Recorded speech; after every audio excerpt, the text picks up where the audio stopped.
ଆଜିର ମୁଖ୍ୟ ଖବର ତା ଉପରେ ଟିକେ ପକେଇବା ନଜର। ଆଜିଠୁ କାଳବୈଶାଖୀ ପ୍ରଭାବ କମିବ ଟିକେ ତାତି।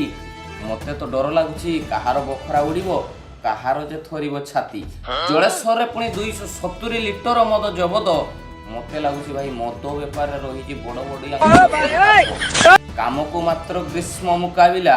ଜଳଛତ୍ର ତ ଗୋଟେ ଖୋଲିଲାନି, ଛକରେ ଛକରେ ମଦ ଦୋକାନ ପୁରା ଖୋଲିଗଲା।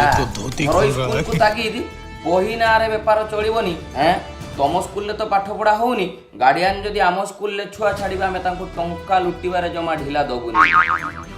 2025-2026 ରାଜସ୍ୱ ଆଦାୟ ଟାର୍ଗେଟଟା ଜମା ପୁରା ହେଲାନି। ଲୁଣ ସାବୁନ ତେଲ ଯାହା ପାରୁଛ ପାର, ତାର ରେଟଟା ବଢ଼େଇ ଦିଅ, ଜନସାଧାରଣଙ୍କୁ ଜମା ଉଠେଇ ବସେଇ ଦିଅନି।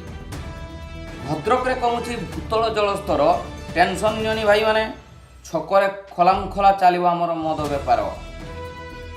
ମାଟିରେ ତାଳଚାରା ଛାଡ଼ି ଦେଇ ଚମ୍ପଟ ମାରିଲେ ସବୁ ବନ ବିଭାଗ। ଶୁଣରେ ଭାଇ ବନ ବିଭାଗ, ପ୍ରକୃତି ରାଣୀ ସାଧିଲେ ରାଗ, ତୁମ ବଡ଼ ବଡ଼ିଆଙ୍କର ଛାଡ଼ିଯିବ ସବୁ ବାଗ।